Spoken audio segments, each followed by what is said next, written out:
With the Universalist Unitarian Church of Peoria. My name is Reverend Innis. It is my great joy to be the minister with this congregation of people of all ages, at all stages of life.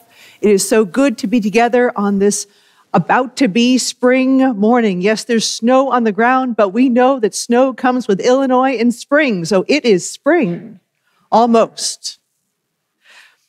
This is an intentional community. Together, we strive to listen, to live into our mission of embracing freedom, loving inclusively, growing in mind, body, and spirit, and adding to the wholeness and the healing of the world. And in living that mission, we recognize the network of relationships of which we are a part. This is the ancestral home of the Peoria people. They were among the nations who called this land home before the first European settlers came down the Illinois River. And so every Sunday in worship, we honor the Peoria people for who they were and for who they are today. I want to thank folks for joining us in person and online for the service this morning. It is something. It is a bit of an act of bravery to show up with one another in this moment and to seek a larger purpose and a larger connection. So if you are new to us today, please help us get to know you. There are plenty of name tags. You're welcome to stay after service and visit in Fellowship Hall for a bit. Or you're also welcome, if you're joining us online, to stay on Zoom. Please, in this moment, take a good second look to make sure your devices are set into worship mode, whether vibrate or silent. We appreciate that. And also, if at any time during the service you find you need one of our hearing assist devices, please feel free. We want to make sure that folks can hear and be part of the service in all the ways that we can. Today we have, after service, we have kind of a special event. We created it as calling it the All-Church Check-In. We will be in Fellowship Hall at the round tables and taking a bit of an appreciative inquiry approach to how we are doing as a congregation. So what is going well? What might change that might make us even better? And what are your questions? The results of these conversations will be good by themselves, simply to have a conversation, but also the results go to the board and myself as we set priorities for the coming year. And all ages are welcome to be part of this. And also we'll have a way for folks to participate online as well. Also today I want to note that we have a ritual to honor Ostara, one of the ritual holy days and the wheel of the year in the pagan calendar. That is at 5 p.m. in Fellowship Hall, and again, all ages are welcome. Now, let's see. So I want to move forward. So new to our service this month is the return of Greet Your Neighbor. So I invite you in this next moment, as you are able and comfortable, to introduce yourselves to the folks near you. So because consent is part of how we are together, please let folks know whether a hug or a handshake is okay. And if you are online, please say hello in the chat. And after some moments of saying hello and the scrum that follows in the greeting of the neighbor, because it's been scrumming the last few Sundays, I will call us back together with singing the beginning of our first hymn. And so now, greet the neighbor.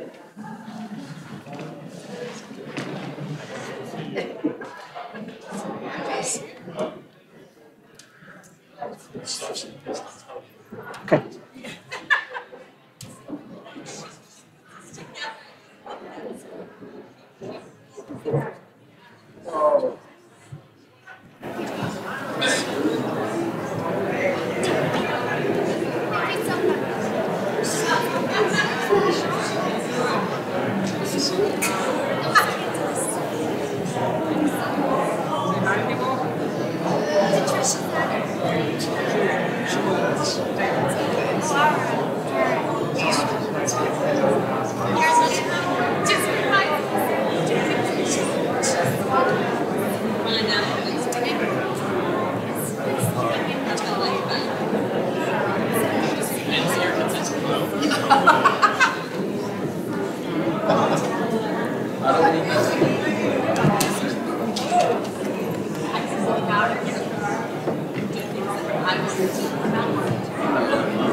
Hi.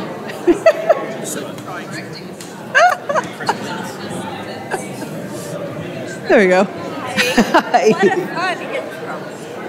Thank you. Hi, sis. Missed that. Cover all the bases. Dry.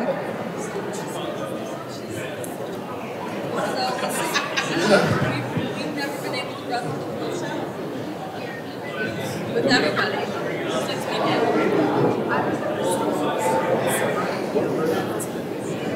We have three.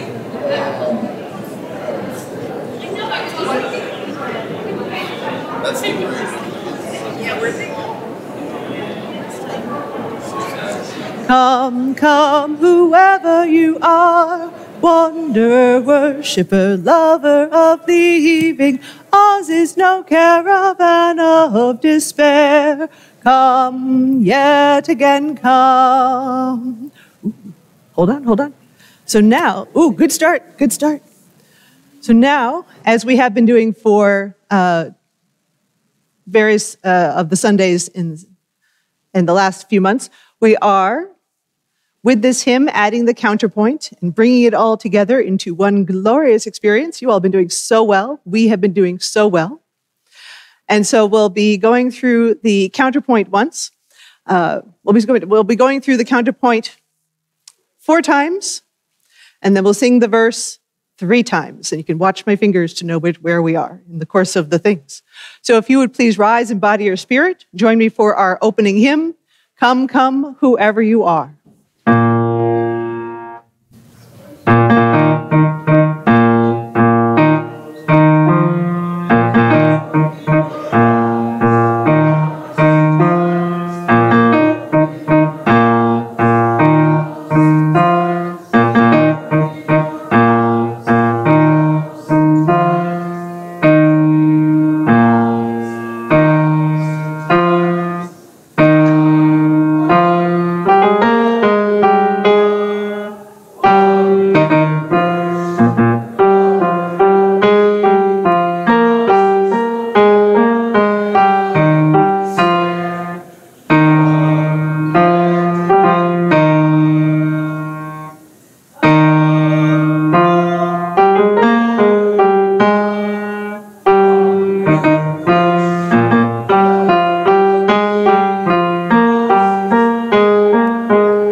Thank you.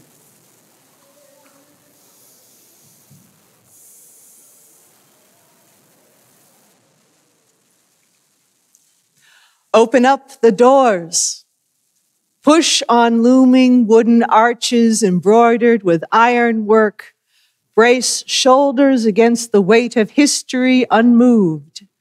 Slough off the musty smell of unused joy and stored up sorrow. Knock rust off the hinges if you have to, and let your breath precede you inside. Open the doors more. Make room for a shaft of sunlight to cross the threshold. Give the dust motes something to dance about. Peek through a slice of possibility and name even the half-hidden truths you see. Open the doors wider still and pour yourself through the gap. Strut or sneak or sidle if that suits you best, and cleanse whatever scrapes catch your skin, and bind up the wounds that keep you from entering whole. Open the doors as wide as they will go. Draw on the strength of the stones beneath you. Ground yourself in a firm sense of who you are. And stand as a beacon welcoming the next seeker and shine far beyond the lintel and sill. Open up all that you are. Heighten and deepen your connections to the world around you. Broaden your definition of neighbor.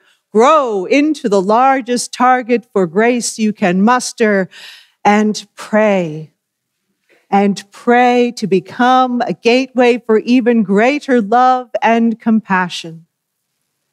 Open up the doors, my friends, lest we keep the stranger out and condemn ourselves to prisons of our own creation. Open up the door, my friends. Now I want to invite Reverend Patrick Price and Nate and Abby forward to offer our chalice lighting this morning.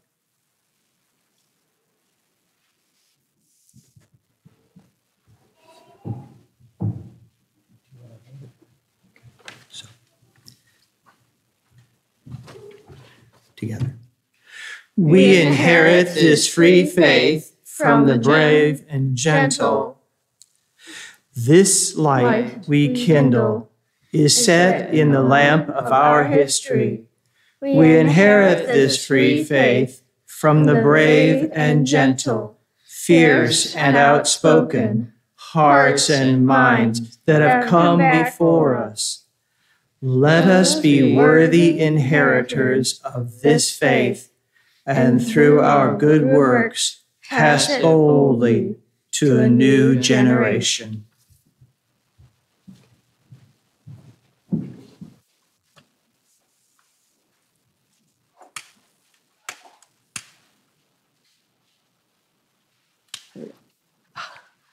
We'll get there eventually.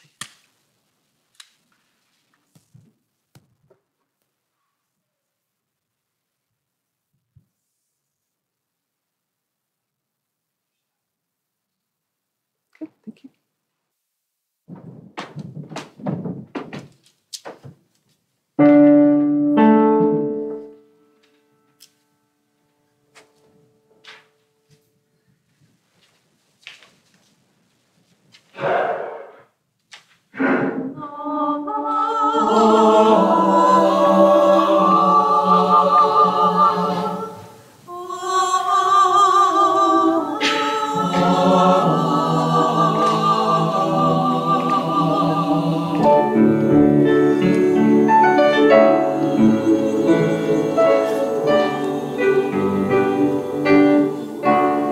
Sometimes I stumble home at night, discouraged, dragging my battered dreams behind. Oh, wondering the battle's worth the fight, and why so many people's eyes are mine.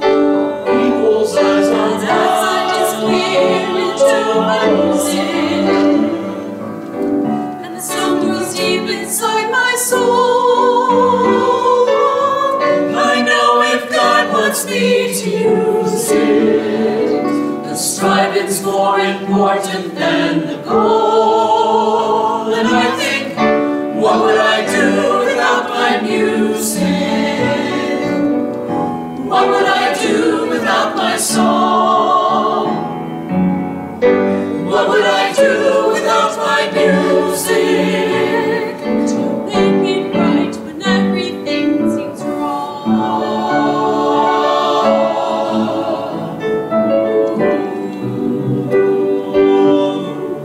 And as I lose my worries in my music, the dreams rebuilding strong and high. And I know though I may not be winning, I'm a long, long way Not a long, long way if I try.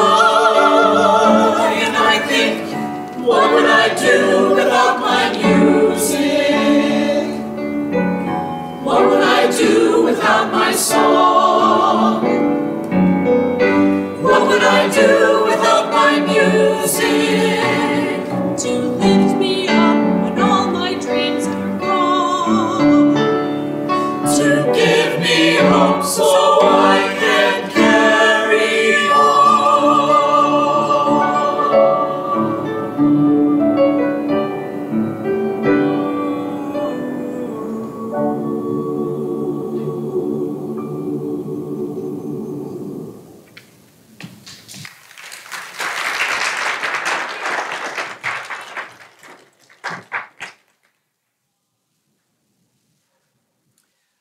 We give to remind ourselves how many gifts we have to offer. We give to remember that we are part of something larger than ourselves. We give because we believe in music and sacred space. We give with the faith that together we have enough. We give as current stewards and keepers in a long line of people just like us who wanted something more than what they could have individually. They wanted something more together. We give as an act of hope for our own hearts and for those of the people who come after us who we will never know. All of the gifts we offer in all the shapes and forms bring life to this hope. And in the moment of worship, we also take a financial offering to collect some of our financial gifts for the sake of the ministries of this congregation. And we send some of those financial gifts also out into the world. Our Share the Plate this month is with 100 Black Men of Central Illinois. 100 Black Men was formed as a symbol of solidarity and strength in numbers and presence. It is a national organization with local chapters, including in our area, and they're a nonprofit with no government funding. So from their website, with a mission to improve the quality of life and enhance educational opportunities for African Americans, members of the 100 continue to serve as a strong force in the world by overcoming the cultural and financial obstacles that have limited the achievements of some African Americans, particularly African American males. This is part of their mission and larger work in the world, and we offer a little bit of our support to help them in that effort. So half of our undesignated offering goes to 100 Black Men this month. If you are making an offering using one of our envelopes, you can indicate whether it's a pledge. If you're giving a little extra, if you already have your pledges automatic or already paid, indicate that also in various spots on the envelope. And now we'll have the ushers come forward with the plates during our music for meditation. Once the plates have passed, I want to invite folks to come forward and light candles of care. And now will the ushers please come forward.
Jill Thomas. I'm chair of the worship committee and I'm on the board. And I wanted to bring special attention to what day it is today. 23 years ago, someone was ordained.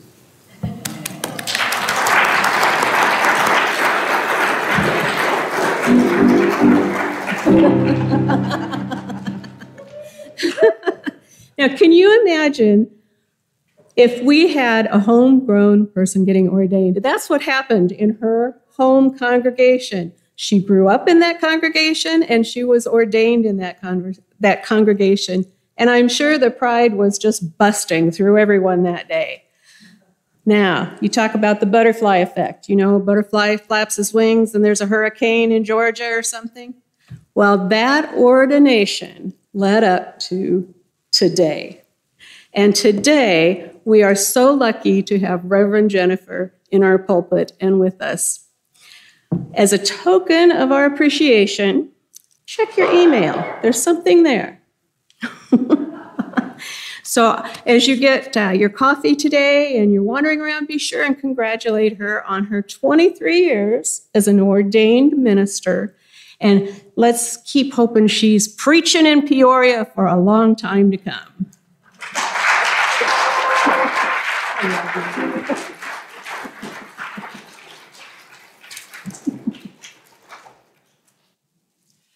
Yes, that was with the Unitarian Universalist Church in Worcester, Massachusetts.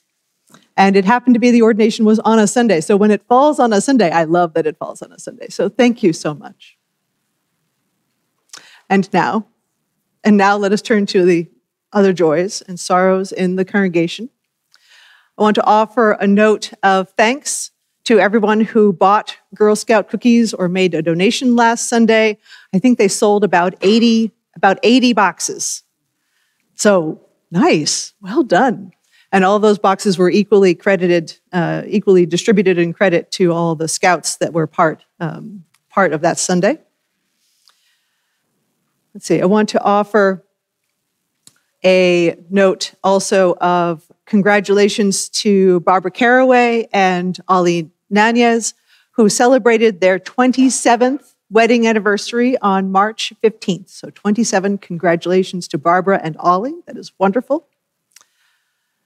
Let's see, we also offer best wishes and successful moving process to Phyllis and Jim Close. They are in the process of moving from their home to Independence Village and are asking for serenity, serenity, serenity. Amen, amen, amen. I want to offer a final note of recognition that this coming Saturday will be the memorial service for Owen Lindsay. It'll be Saturday at 1 p.m. I think we're going to have quite the crowd in honor of Owen's just abundant life. And Owen was known for his enjoyment of graphic t-shirts and hats, and you are encouraged to wear your favorites. Whether you're in person with us or on Zoom, that would be wonderful as well. I want to take a moment and offer a blessing for the earth in recognition of the vernal equinox that we are celebrating.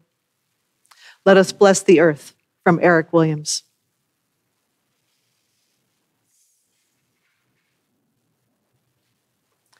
Let us bless the earth, all that is steady and firm. Let us bless the sky, all that is open and filled with light. Let us bless their union, holy and without ceasing. And let us bless their children, the bounty of field and forest, stones, plants, animals, all living things. May the gifts of earth and sky strengthen, refresh, and nourish all the beings, all that is upon the earth. Blessed be. And let us take one more moment in our gathering, one more moment of shared quiet, to be present to the life that is around us and within us, Let us hold this moment, present moment that it is, fleeting and flowing as it is. Let us hold this moment of breath and life together.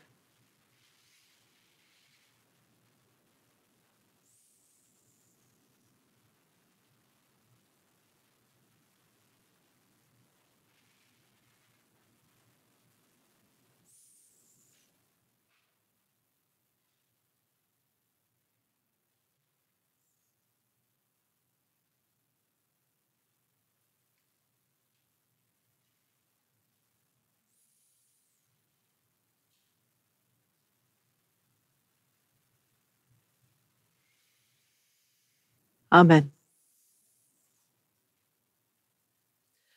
I'd like to invite Heather McEakin up to offer our story for the morning.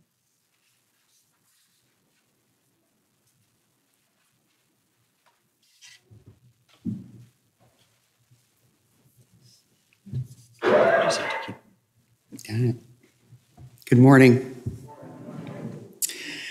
Eliza Tupper Wilkes, Writing for Faith, Hope, and Love by Polly Peterson, adapted by Jesse Laughlin. Imagine traveling by horse and buggy along the dusty dirt roads in summer heat, fording streams, swatting mosquitoes, wearing clothes with long sleeves and a high collar, or making the same trip on icy roads, beginning in the dark of a cold winter morning, whipped by bitter wind with sleet stinging your face. Imagine that a church congregation is waiting for you when you reach your destination. You preach a sermon, lead the hymns, meet with the church officers, give counsel to troubled parishioners, and help organize a church supper or an evening discussion group. Then, at the end of a long day, perhaps you receive news of a death in another town and know that you must soon be on the road again to comfort the grieving family. A day like this might have been a typical Sunday for a Universalist minister in the group known as the Iowa Sisterhood. These ministers were among the first female ministers in the United States. They endured many hardships to bring liberal religion to the small communities that were springing up throughout the Midwest after the Civil War. Eliza Tupper Wilkes led the way in this new style of ministry. This is her story. Eliza Tupper was born in Maine in 1844. When she was 5, her family moved to Iowa, a territory that had gained statehood only a few years earlier. Pioneer life suited the Tupper family very well. Eliza went to a new Baptist college in Iowa. After graduation, she took a job as a teacher, and slowly her ideas about religion began to change. The Baptist teachings about hellfire and damnation no longer seemed true to her. To the horror of her family, she decided to join the Universalists. When she was baptized in her new faith, she quipped that she had, quote, left the devil behind. The Universalist Church was the first denomination to welcome women ministers. This was lucky for Eliza Tupper. Soon she began preaching from the pulpit of the Mount Pleasant Universalist Church. She moved to Wisconsin, where she had her own pulpit as a minister. There, Eliza married William Wilkes, but that didn't slow her down. The couple first moved to Rochester, Minnesota, where Eliza was ordained as a Universalist minister in 1871. Then they moved on to Colorado, where Eliza organized a new Universalist congregation in Colorado Springs. In 1878, the family was on the move again. They traveled to the Dakota Territory and settled in the frontier town of Sioux Falls. The family eventually had 6 children. Eliza's husband supported her having a career. They paid for household help and tutors for the children so that Eliza could continue her missionary work. Eliza dedicated her life most of all to the establishment of new churches. She knew that among the pioneers on the frontier, there were many free-thinking people who hungered to hear the liberal message, and there were few places for them to hear it. From her home base in Sioux Falls, Eliza organized 7 churches in South Dakota, Iowa, and Minnesota. Reverend Eliza Tupper Wilkes spent many years on the circuit, traveling from town to town, ministering to as many people as she could. Eliza Tupper Wilkes was a trailblazer, but she was not alone. Other women were establishing Unitarian congregations in Iowa and the surrounding states. Women ministers encouraged other women to come into the ministry, and the Sisterhood grew. They often faced people who were hostile to the idea of women in the ministry, but they proved to be so effective that their congregations in the Midwest and the West quickly grew. Eliza was delighted when Carrie Bartlett, a dedicated, energetic, and well-educated young minister, agreed to take over the pulpit in the Sioux Falls Unity Church. Eliza had founded the church, and it was where her family attended services. On Sundays, when Reverend Carrie Bartlett was not in the pulpit, Eliza or a guest minister from the Iowa Sisterhood would usually preach in her place. One Sunday, Reverend Bartlett traded pulpits with a male colleague instead. Eliza's little daughter, Queenie, was astonished. She exclaimed in amazement, "Look, Mama, there's a man in the pulpit."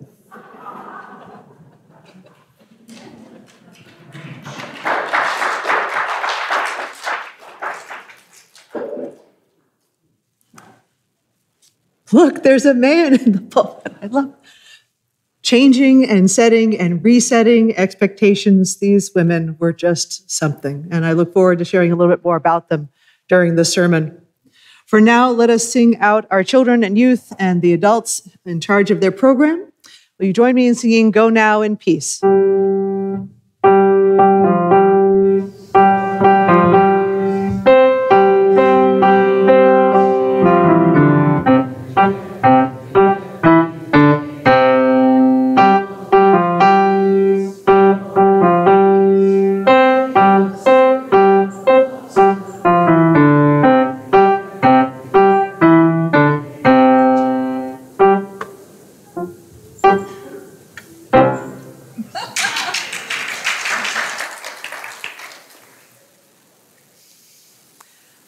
Our reading is from the Reverend Olympia Brown. She was ordained by the Universalist Church denomination in 1863. She was the first woman in this country to be ordained by a denomination. And she says, "Dear friends, stand by this faith, work for it and sacrifice for it. There is nothing in the world so important for you to be as loyal to this faith, which has placed before you the loftiest ideals, which has comforted you in sorrow, strengthened you for noble duty, and made the world beautiful for you. Do not demand immediate results, but rejoice that you are worthy to be entrusted with this great message, and rejoice that you are strong enough to work for the true principle without counting the cost. Go on, finding ever new applications of these truths and new enjoyments in their contemplation." Here ends the reading. Now please rise in body or spirit and join me for our hymn number 123, Spirit of Life. If you would like the music, it is number 123 in our gray hymnal. We will listen once and sing through twice.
Please be seated.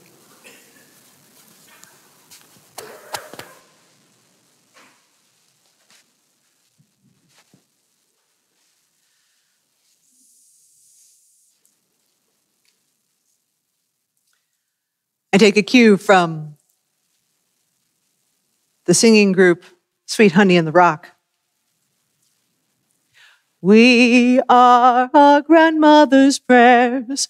We are our grandfather's dreamings. We are the breath of the ancestors. We are the Spirit of God. We are our grandmother's prayers. We are our grandfather's dreamings. We are the breath of the ancestors. We are the Spirit of God. In this moment in our time when we are wandering and wandering through the world, trying to find our way as a society, as a faith, and as a congregation, I have been wondering who else has done this work. Is there a source of potential innovation, potential stability, and perspective?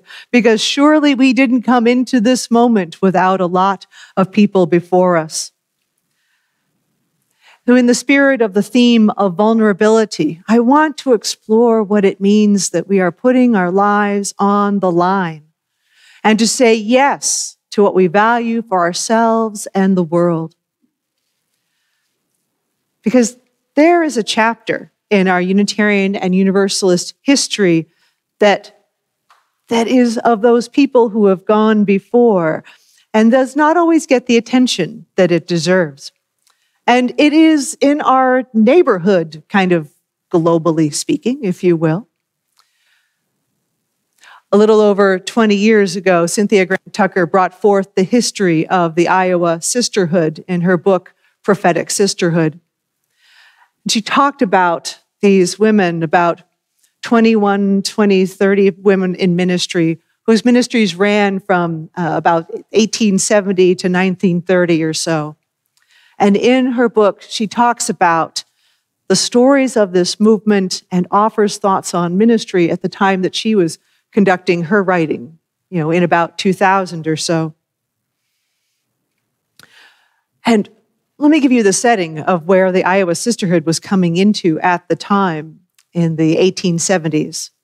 So in particular, the United States was recovering from the Civil War, including the death of an enormous number, a high percentage of the young men of a generation.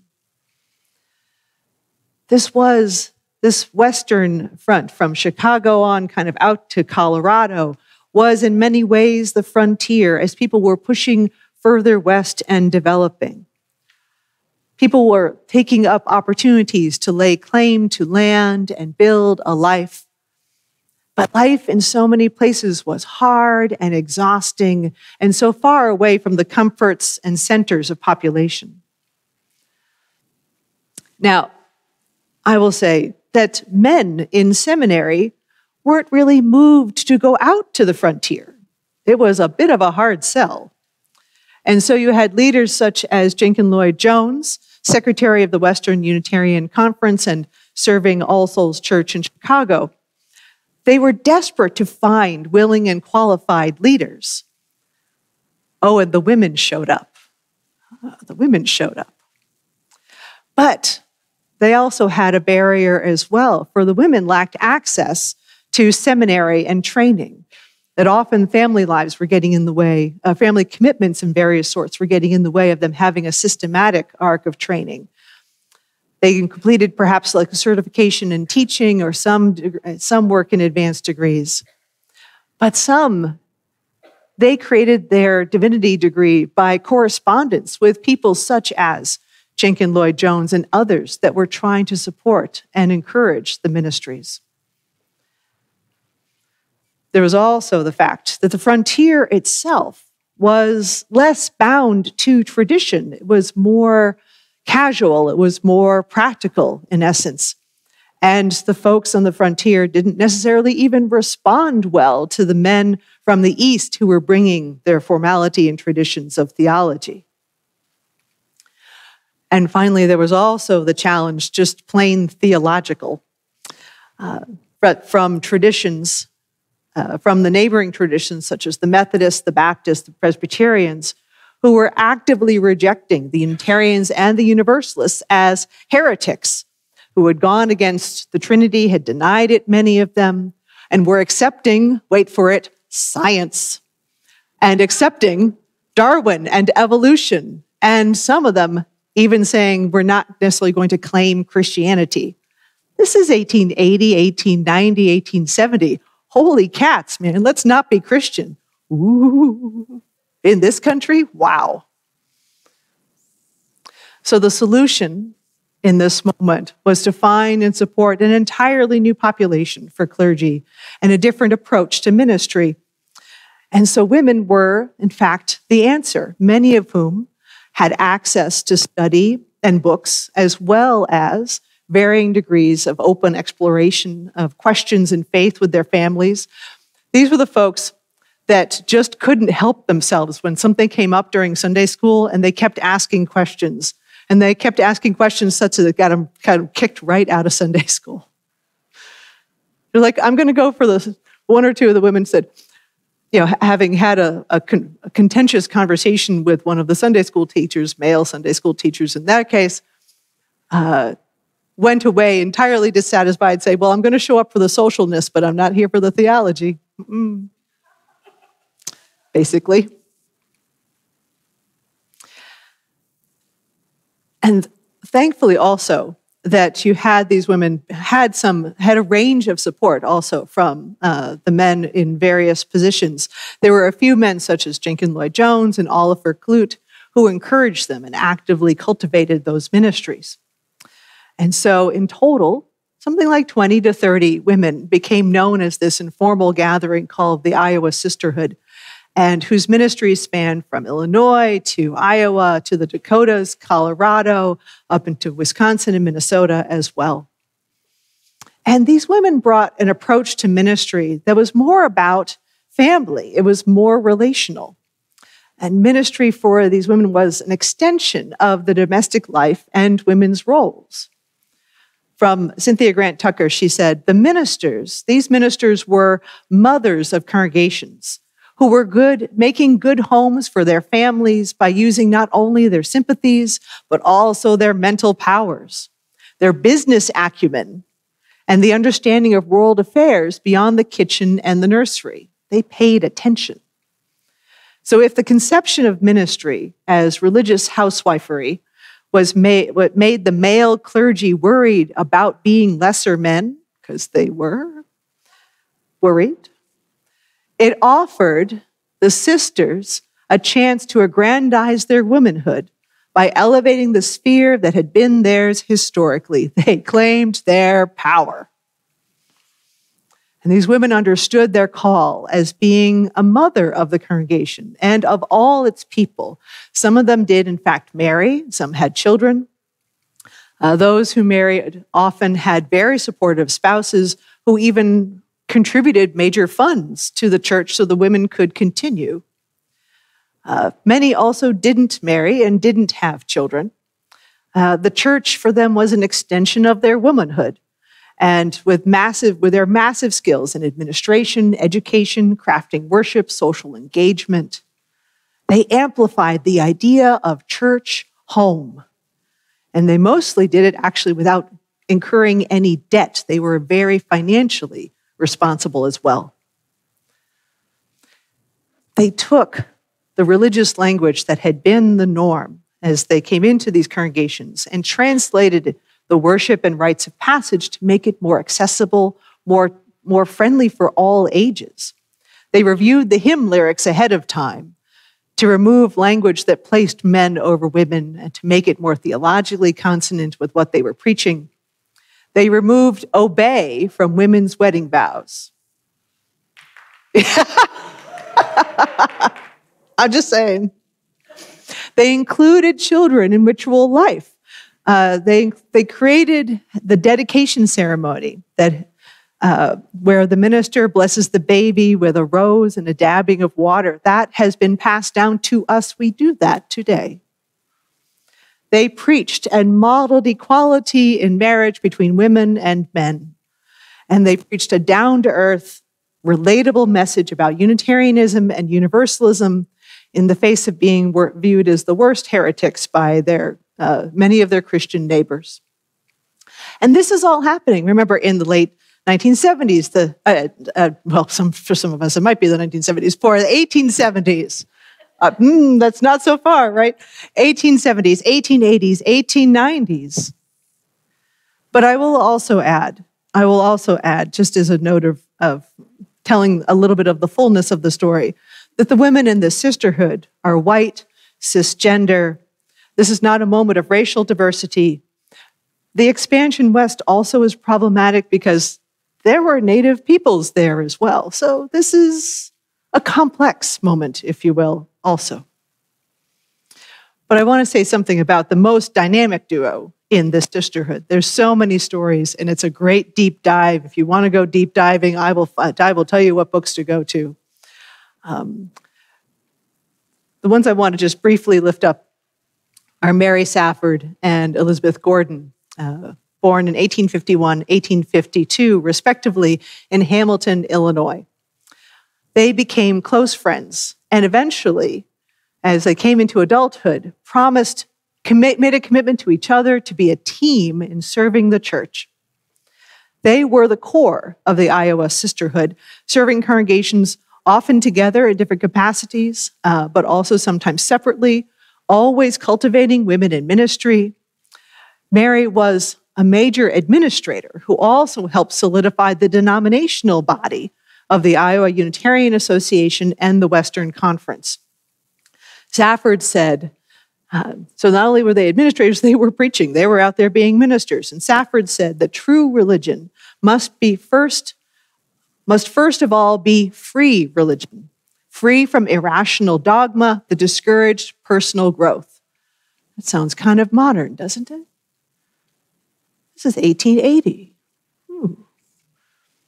So as we heard, but it certainly had its hardship, as we heard with the story about Eliza Wilkes, that Mary and Elizabeth in serving the plains encountered all of the hardships of living there as well. They were kind of, in some moments, barely staying alive and hanging on while enduring these fierce winters that could come across. Now, later in their careers, Mary and Elizabeth were, one of their last efforts actually ended up leading them to Florida, where a former member of the congregation in Sioux City invited them to establish what became our Unitarian Universalist congregation in Orlando, still active today. Elizabeth returned to the Midwest a couple of years after they had started that congregation in 1910, and Mary remained and served the congregation from its founding in 1910 to her departure in 1927. Elizabeth retired from ministry in 1918, but remained a matriarch in the congregation where she was serving in Sioux City. And in fact, at the very end of their lives, respectively, Mary and Elizabeth were buried alongside each other in their hometown of Hamilton. I want to tell you about one more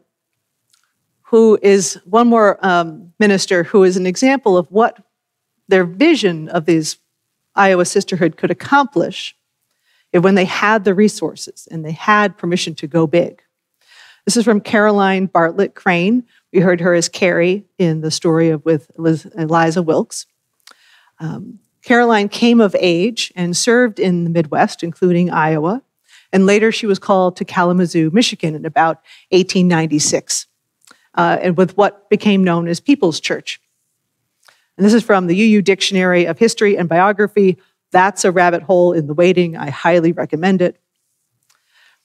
So, for Caroline, she had a bit of a rough start in this ministry in Michigan because there was some kind of long-held conflict in the congregation that had never been fully resolved. And some of the long-term male members resisted her presence as a minister, but they gradually started to come out and check her out, just plain curious about who is this woman in the pulpit. And she succeeded in her preaching and her presence and her teaching. She succeeded. And she didn't just succeed in the ministry, she really encouraged and nurtured this congregation. She designed a whole new church building for them to meet the needs of a growing congregation and to provide spaces for programs for social improvement. So she replaced the old-fashioned kind of theological church that was all just about the worship and designed to be a house of God with a sociological institution that would house God's people. She got the congregation to change its name to the People's Church and to become non-sectarian. It no longer calls itself Unitarian. It still had connections with the denomination, but didn't call itself Unitarian. She believed the church cannot be a place where we come together once a week and enjoy our doctrine and congratulate ourselves that we have a faith free from superstition. We must do something for others as well as for ourselves. And the more we have done for others, the more in the end we shall find we have done for ourselves. And the dedication of this building, this was not just simply a church and classrooms and offices. This was also a free public kindergarten, a women's gymnasium, had science classes, manual training, and a literary group for African Americans called the Frederick Douglass Club. It was really comprehensive. This vision of ministry as an extension of relationship and home, that's the scope that it was taken to with the People's Church. This is why I wanted to bring this one to your attention, because Robert Ingersoll visited this congregation, visited the People's Church, and the Chicago newspapers quote him as saying, and if we know Robert Ingersoll, the great agnostic, if you will, he said, if all churches were like this, the People's Church, I would never say one word against them or religion. Woo! Woo! He was converted, if I may say. Ha ha.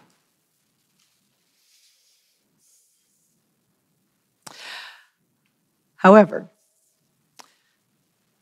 this chapter in our history did not last. There was sentiment growing in the country and in the church, in the Unitarianism and Universalism, that started to swing toward a more kind of pro-masculine position.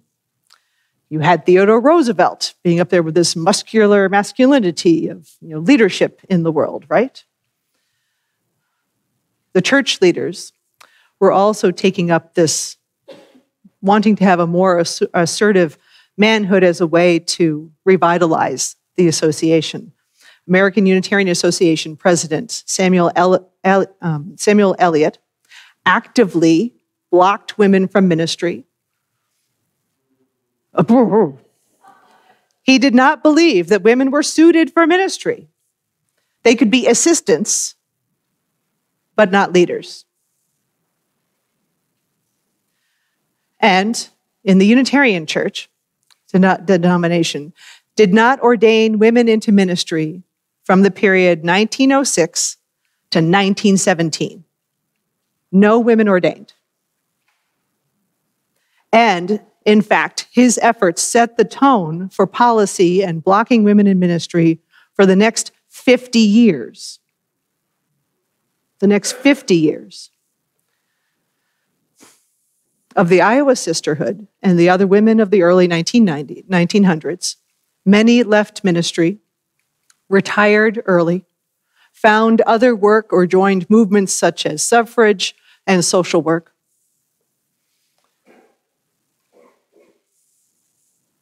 I so appreciate having the chance to read this story, return to it, and then offer it in this moment. It offers a glimpse into the expansive understanding of theology that was taking form in the late 1800s, a theology that has meaning and practical application and was making a real positive difference in people's lives. It was a practice of ministry that was understood the human need for community, affirmation, and care, and bringing it directly to the people wherever they were, wherever they are. Hearing this story and offering it and recounting it reminds me to have faith in our ability to evolve and push boundaries and to grow.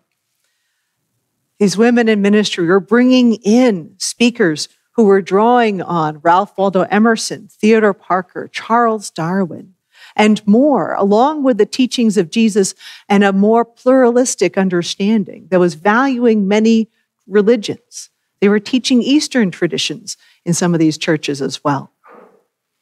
And so it leads me to ask the question, they were asking the question, and I will take up this question in a moment, what is needed now? And then following it.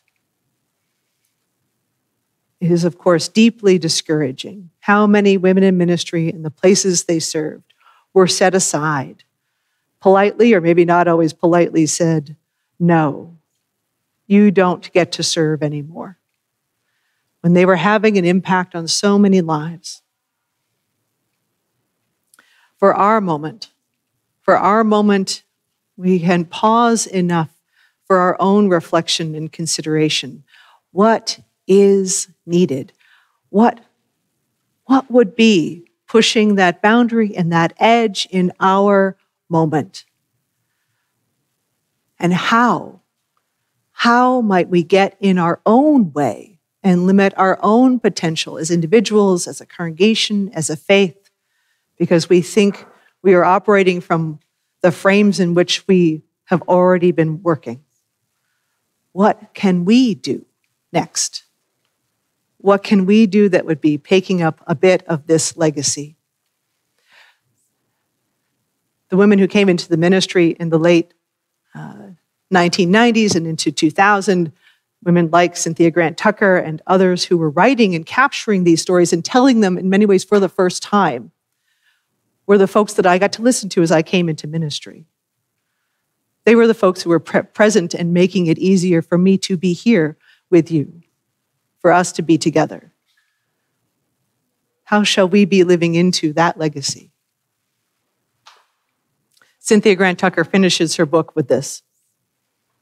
Finally, the record of these prophetic sisters serves to remind us that even when there is so much to mourn in our past, there may be so much to celebrate also.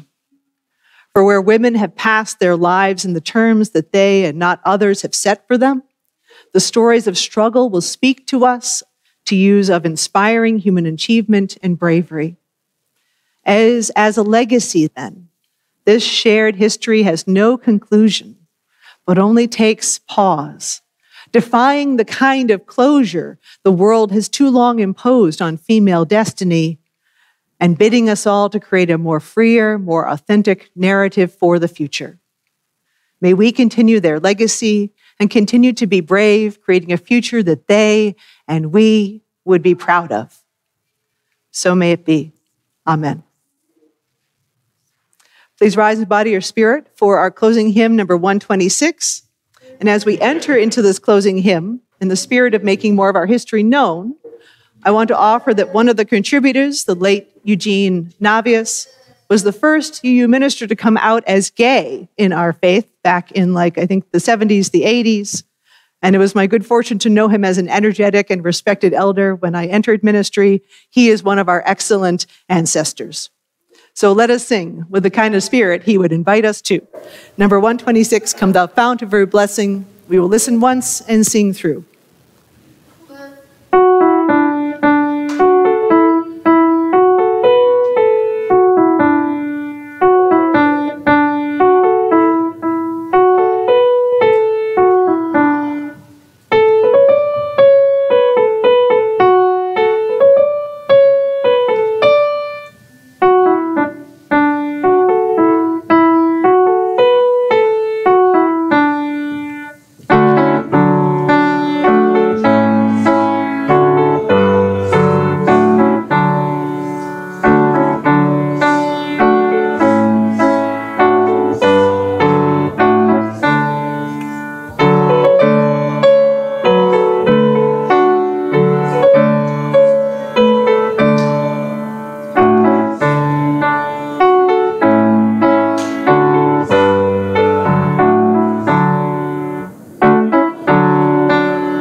We extinguish this flame, but not the light of truth, the warmth of community or the fire of commitment. These we carry in our hearts until we are together again. And from our late historian, Carl Seeberg, through our temporary lives lives the great currents of history. Let us keep the channels open and free so as not to obstruct a purpose greater than our own. Let us keep our minds set upon the high goals that here bind us into sharing, fellowship, and loving hearts. So may we fulfill this charge and this opportunity. Our worship is ended. Let our service begin.